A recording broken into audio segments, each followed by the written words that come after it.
rejoice and come in, and to rejoice and come in. Today will be a joyful day, and to rejoice and come in. Open your ears to the song. Open your ears to the song. Today will be a joyful day, and to rejoice and come in. Open your hearts, everyone. Open your hearts, everyone. Today will be a joyful day, and to rejoice and come in. Don't be afraid of some change. Don't be afraid of some change. Today will be a joyful day, and to rejoice and come in. And to rejoice and come in. And to rejoice and come in. Today will be a joyful day, and to rejoice and come in.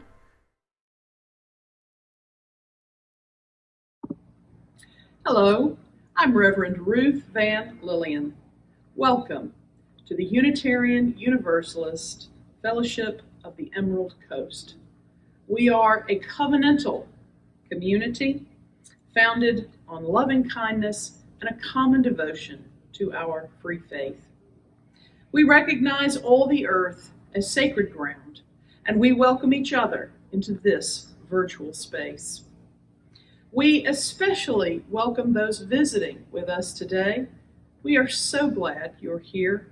We invite you to check out our website and our Facebook page to learn more about us.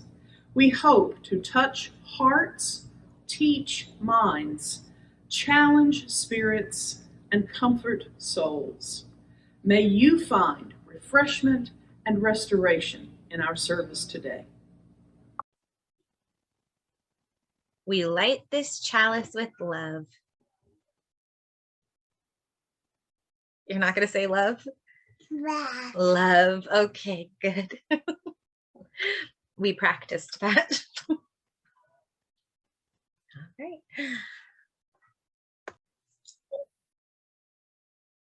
Let there be light.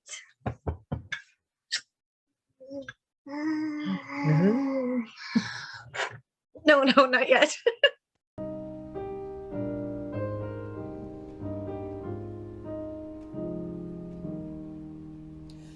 Be thou my vision, O God of my heart, not be all else to me, save that thou art.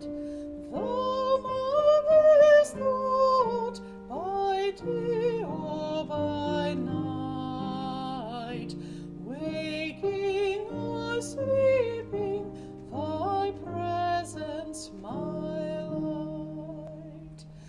Be thou my wisdom, and thou my true word.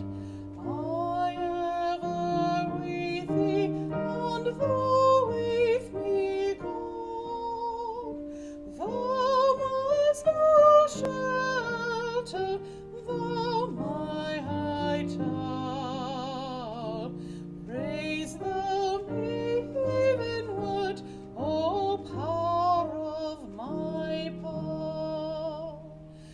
Riches I heed not, nor world's empty praise. Thou mine inheritance, now and always. Thou only first in my heart, sovereign of heaven, my treasure thou art.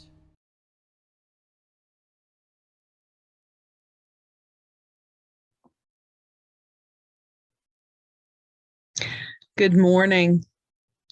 I am so glad that you are with us today. I am your new minister, Rev Ruth, and it's a shame that we're not able to gather together in our church building so we can be together and meet each other in person. But I thought it was time that you got a chance to see me and hear me talk a little bit. And we're going to do something special today. We're going to bless your backpacks in just a little bit. But first, I just wanted to introduce myself. So as I said, I'm the new minister at your church, and it's been so long since you've been there, you may have forgotten. But you are a precious and treasured part of the Unitarian Universalist Fellowship of the Emerald Coast.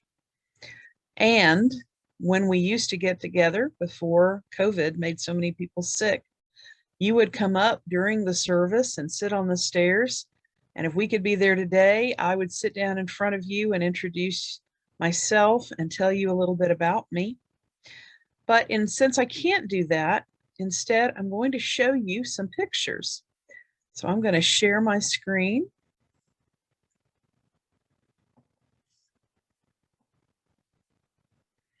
And now you can see some pictures of me. So there's a picture just of my face. And then there's a picture of me in another pulpit in another church. This is a picture of me with my two sons. The bigger boy there standing next to me is Liam, and the little boy in front of me is Angus. And this picture was taken several years ago. They're really big boys now. In fact, they're almost grown up. But those are my two guys. And here is a picture of me talking to other children at another church where I used to work. And there's a picture of me speaking into the microphone. That's a picture of me with a friend named Tulsa. Here's a picture of me helping a nice couple get married. And the young man there, that grown man, had two daughters. And so they were included in the service. Here's a picture of me holding an umbrella in the pulpit. I was telling some kind of story having to do with an umbrella for the Time for All Ages. And so I had my umbrella with me. There's another picture of me. There I am singing in a choir. And there I am singing in church. And there's a picture of the back of my head wearing what I call my marching shirt. It says Unitarian Universalist Minister. And I was there in the Plaza Park in a town called Tuscaloosa, and we were getting ready to march to protest injustice against a man named George Floyd. There's another picture of me in a different robe. Now, this is a picture of me with a lovely person from another church, and we had just gathered a lot of food to feed hungry people. And we're standing outside the food bank saying, look at all the food we gathered together with a lot of help. There's a picture of me telling a story and a little girl helping me with 2 oranges and a banana in front of her face. And here is another picture of me handing the offering plates to a young person in another church. And there we are again with our food. And there's a final picture of me telling another story. I tell a lot of stories. That is part of what a minister does. Now today, instead of a story, we're going to do something special. Miss Sophia has delivered some special tags to all of our families. And those tags tell everyone that you are a precious and loved child of our congregation. And they also have on the other side a list of what we call the principles. So when someone sees that tag and says, what does that mean? You can say, these are things that we talk about in our church, the things that are important to us, like everyone is worthwhile, and everyone should get a vote, and everyone gets to engage in a search for truth and meaning. And there's several others too. So if you're watching right now, you can ask your mom or your dad or your grandparent or the other adult in your house, say, could you get that special tag now? Because we're going to put those tags on our backpacks. You've been back at school several weeks. But we at the church wanted you to remember that you're still connected to us, even if we don't get to see each other in person right now. So, with your adult helping you to put that on your backpack, we're going to say a blessing. A blessing is a kind of prayer or wish for good things. And our prayer and wish and blessing for you and your backpack is that you should have a wonderful year, that your backpack will help you by carrying all the things that you need to be a good student, to learn a lot, to become an even better you than you are right now, a bigger you, smarter you, a you who is even better prepared as you go forth to grow up. That's part of going to school. And we are so hopeful for each one of you. So we're blessing your backpacks that they will see you through another really great year. I hope you have a wonderful week, a wonderful time at school, and a wonderful year. Remember that you are loved at the UU Fellowship of the Emerald Coast. Bye-bye.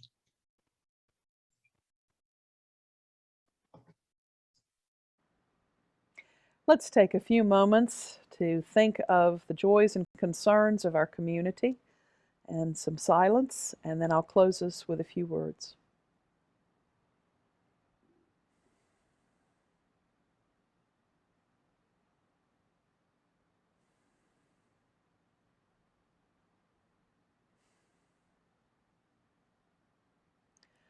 This small blue planet in this vast universe is our home.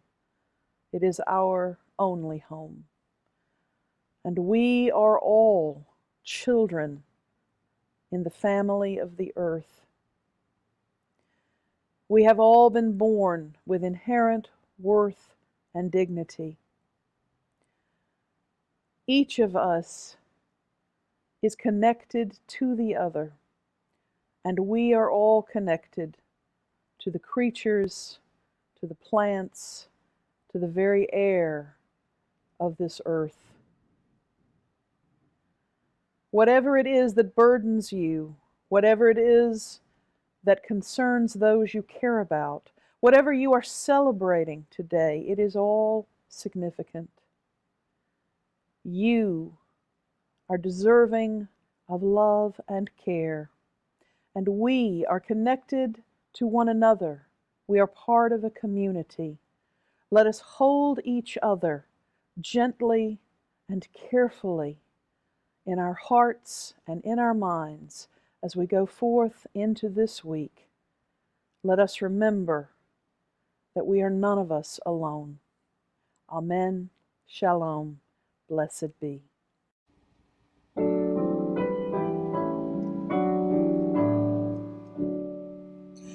Faith of the Lord, your liberty, source of the light expanding, law of the church, that is to be, all bondage notwithstanding, faith of the free, by thee we live, by all the givest and shalt give, our loyalty commanding. Heroes of faith in every age, foreseeing, self-denying, broad and increasing heritage, monarch and creed defying, faith of the free, in thy dear name, your costly heritage we claim, the living and the dying. Faith for the people everywhere, whatever their oppression, of all who make no fear, leaving their faith's confession.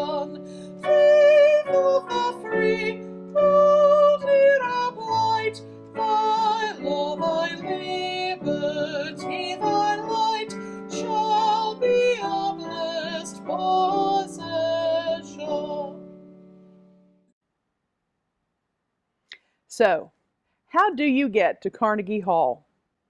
Right. Practice, practice, practice. Well, in 1984, when I was 17, and after many years of practice, I performed in Carnegie Hall. I sang as a member of America's Youth in Concert on a Sunday afternoon in early July to a sparse crowd made up mostly of parents of other kids in the choir and the orchestra. For 2 hours prior to the concert, because my dress shoes were killing me, I ran around barefoot, exploring from backstage to basement. When I finally stood on stage in my perilous high heels, I had only the vaguest sense of the honor and privilege it was to sing where such performers as Tchaikovsky, Dvorak, Horowitz, Bernstein, Louis Armstrong, Ella Fitzgerald, Bob Dylan, Judy Collins, the Beatles, and so many more had stood before my adolescent comrades and I lifted up our voices together. Following our New York performance, the ensemble journeyed to Washington, D.C., where we sang on the Capitol steps on July 4th. Then off to Europe, where we traveled and performed, making our way from London to Rome. In Paris, we sang in Notre Dame, in view of the famous South Rose window. It was magic. And the memory has become all the more precious since the catastrophic fire of 2019. This trip was an important rite of passage for me in several ways. It was the first time I had traveled so far from home all alone. 5 weeks earlier, I had received my high school diploma, and I was in that transitional summer between high school and college. And then in preparation for the trip, my mother decided it was time to give me a most important tool that all young ladies should have and learn how to use: a credit card. Adding a card onto her account, she laid out specific instructions about how I was and was not to use the card. And I am happy to report that I was a responsible young woman. I did not misuse the card. And since I demonstrated that I could be trusted, Mom let me keep it as I started college. Though she frequently warned me she could always take it back. Now, I felt quite ready for my mother to stop trying to control my life that much. And this constant reminder of her power over me didn't sit well. So, when I discovered a bank offering student credit card accounts, I couldn't fill in an application fast enough. It was only a $500 credit limit, but for a college freshman, it seemed enormous. Now I had a credit card that was truly, really my own. Power. Now, if you're anticipating a story of shopping binges, wild expensive parties, and college student sprees resulting in financial disaster, I must disappoint you. I was incredibly boring in my management of matters monetary. No, this is a story about power. You see, I knew that one day Mom and I would argue, and that she would pressure me to give in by demanding the return of her card. I spent months anticipating the scene, and sure enough, a few weeks later, the moment arrived. I don't remember what the fight was about, but I couldn't have written a Hollywood scene more dramatic. She was furious with my defiance and held out her hand as she spoke through clenched teeth that I must surrender the card. I can still savor the satisfaction as the power pendulum swung away from my mother and over to me. I smiled, opened my wallet, and took out 2 cards. I placed hers in her palm and held up mine "That's fine, Mama. I have my own card now. I don't need yours anymore." Ouch. Oh, it felt like a marvelous victory, and it was a real step away from childhood, though my mother, bless her, was not prepared for it. Of course, it is also true that the victory was somewhat hollow. I was a student, after all, with no job and still living on the allowance my father gave me, so I couldn't afford to use that shiny new card much. Nonetheless, it felt very important to let my mother know that she could no longer exert power over me as if I were still a young child. I was growing up, and she needed to shift her use of parental authority to begin treating me more like the fledgling adult that I was becoming. By the way, please don't share this story with my son Liam. Now that I am the mother of a college student, it is all an entirely different matter, of course. We are born vulnerable and helpless, essentially powerless, though any sleep-deprived parent of a newborn may beg to differ. We can do nothing for ourselves at first. When a baby begins to learn how to manipulate digits and limbs, he or she will push and push without thought to do more, go further, climb higher. A physical therapist I know calls this the forward imperative. We have an inborn instinct to move forward, to follow our senses, seeking ever-increasing levels of stimuli. Thus is born the human hunger for power as self-determination. We absolutely must pursue our curiosity while meeting our needs, and we feel that such curiosity and need must be fulfilled as immediately as possible. As we grow up, hopefully, we learn to delay gratification of these driving forces within ourselves in order to function as part of an organized society operating under civilizing parameters. Anytime two or more human beings interact, there is an establishment of a power dynamic as dominance and submission. This is often very subtle, as in how two strangers determine whether to pass on the right or the left when they meet on the street, or deciding who holds the door or who sits on the subway.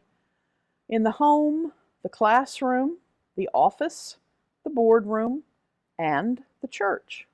The establishment of power relationships is more complicated and may be more obvious, but not necessarily. A church is a peculiar organization which shares characteristics of several social institutions. It is like a family in some ways, like a business in others, and also resembles a school and a nonprofit organization. In order to examine our church under the magnifying glass and look for the dynamics of power, we might begin by asking a seemingly simple question. Who is in charge here? In other words, who's got the power?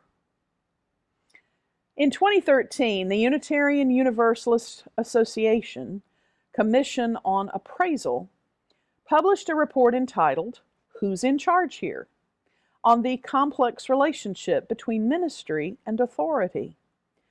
The commissioners had some interesting things to say about power, authority, and ministry in UU congregations. Allowing leaders to have authority in the areas for which they are accountable is important. We also value shared ministry and the role of lay leadership in directing the ministry of a congregation. It is important for ministers to be able to exercise authority, just as it is important for lay leadership to exercise authority, and for all members to have a voice in the direction and ministry of the congregation. A visitor to a Sunday morning service, when we are meeting in person, might assume that the person in the pulpit is in charge. This person seems to be teaching, to be presenting serious material in a solemn fashion. If a teacher is in charge of the classroom, is the preacher in charge of the congregation?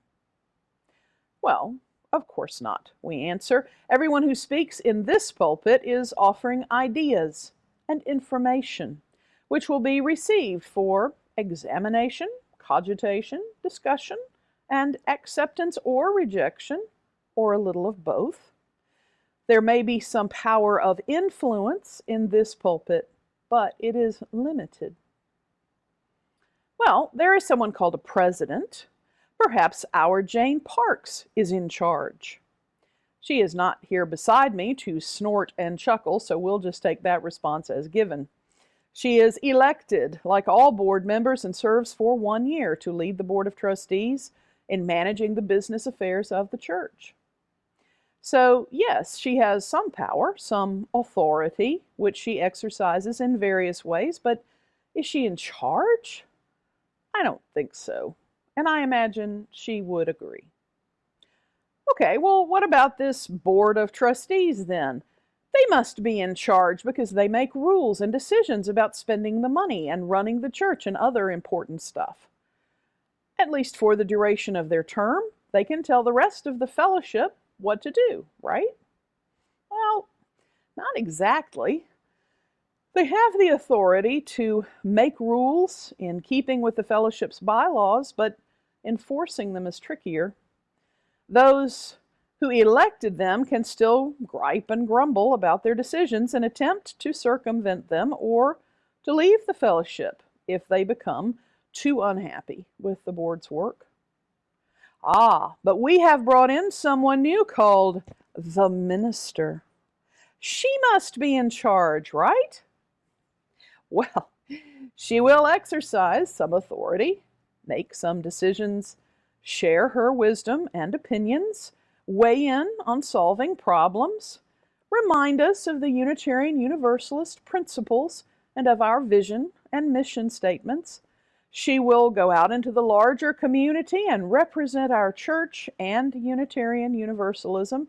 She will be at the side of those who hurt or are sick, and she will marry and bury our loved ones. But wait, we hired her.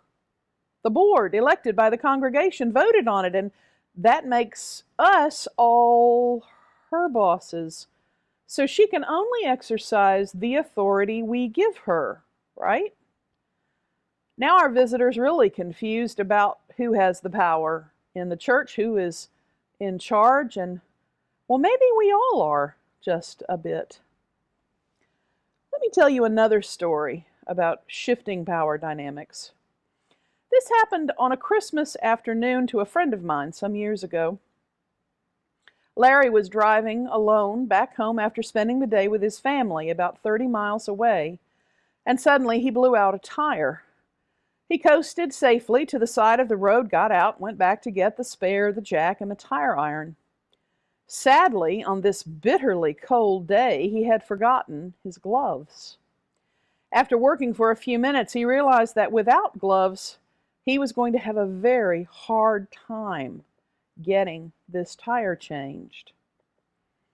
About that time, a man came walking along. He was not dressed particularly well, and Larry guessed that he might be homeless. However, he had a pair of gloves on, and he offered to help change the tire. The two of them managed to get the task accomplished, and Larry was starting to get to his feet when the man suddenly loomed over him, holding the tire iron in a threatening posture, and said, "Give me your wallet." Always cool under fire, my friend stood up slowly and reached back to retrieve his wallet. He opened it carefully and took out all the cash. "I have $52. Take it all." He handed the bills toward the man, who snatched them quickly. Larry looked down for a moment and noticed the guy's shoes were falling apart. "Hey, I got some new shoes for Christmas today. They're in the trunk. Come on, let's take a look." He walked behind the car where the trunk stood open, and the stranger followed him warily, still clutching the tire iron. "Here," Larry said, "I think they'll fit." The man was dumbfounded and dropped the tire iron as the shoebox was shoved into his hands. Larry put everything else back in the trunk, got in the car, and drove away, leaving the man standing on the roadside, clutching the cash and his new shoes. This is a story of transformation. Power comes from resources: money, Christmas presents, a car, gloves, physical strength, and from intelligence and fortitude, perception of opportunity and advantage, discernment, quick thinking, surprise, kindness, commitment to belief and acting on principle. Each man had some resources and some authority. In their chance meeting, the power is dynamic, shifting back and forth, resources trade hands, and each man comes out changed, perhaps for the better. The UUA Commission on Appraisal continues in their report. There is often a perception of tension between the exercise of ministerial and lay authority, between having structures that are clearly defined and the need for flexibility, between honoring tradition and adapting to new conditions, and between the value of individualism and the value of the community. These tensions crucible, which gives rise to new and dynamic forms of ministry. In our fellowship, the answer to the question of who's in charge here is we all are. We share the power. Power moves through our congregation like an ocean, ebbing and flowing, sometimes calm, sometimes turbulent. Those who seem to hold more power today will have far less tomorrow. Today's congregational president may be repairing the plumbing tomorrow. Today's money counter may also be our dishwasher. Our most generous pledger may lose her job tomorrow and need help.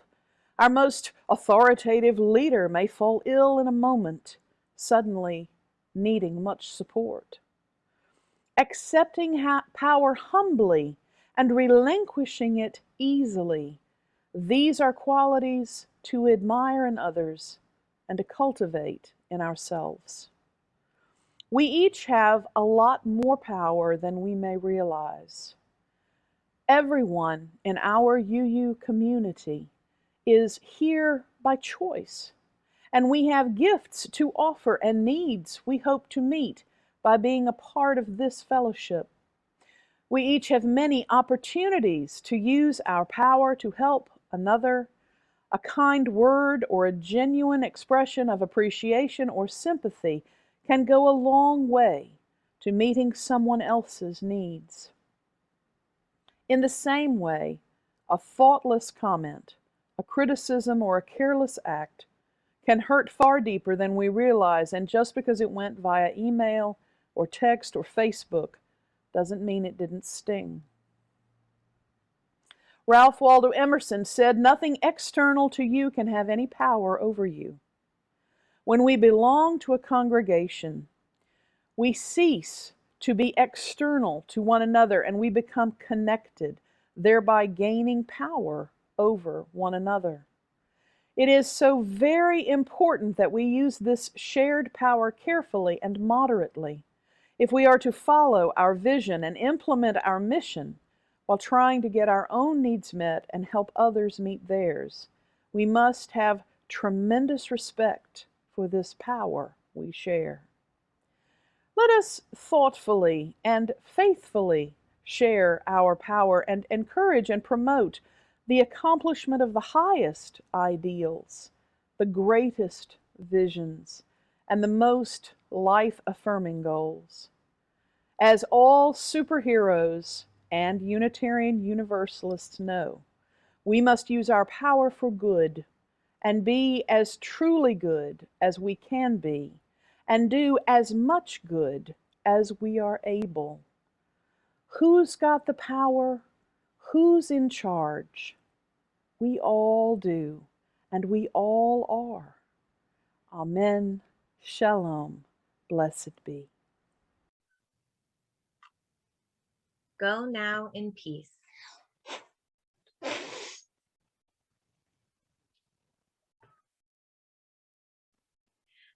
Carry the light of this chalice with you. Okay, blow it out. Good job. Siblings and kindred, remember that you are stronger than you may realize, and that you have many gifts to share, and you are deserving of love and care. Go from this place out into the world in hope and joy, prepared for whatever comes next. Go in peace.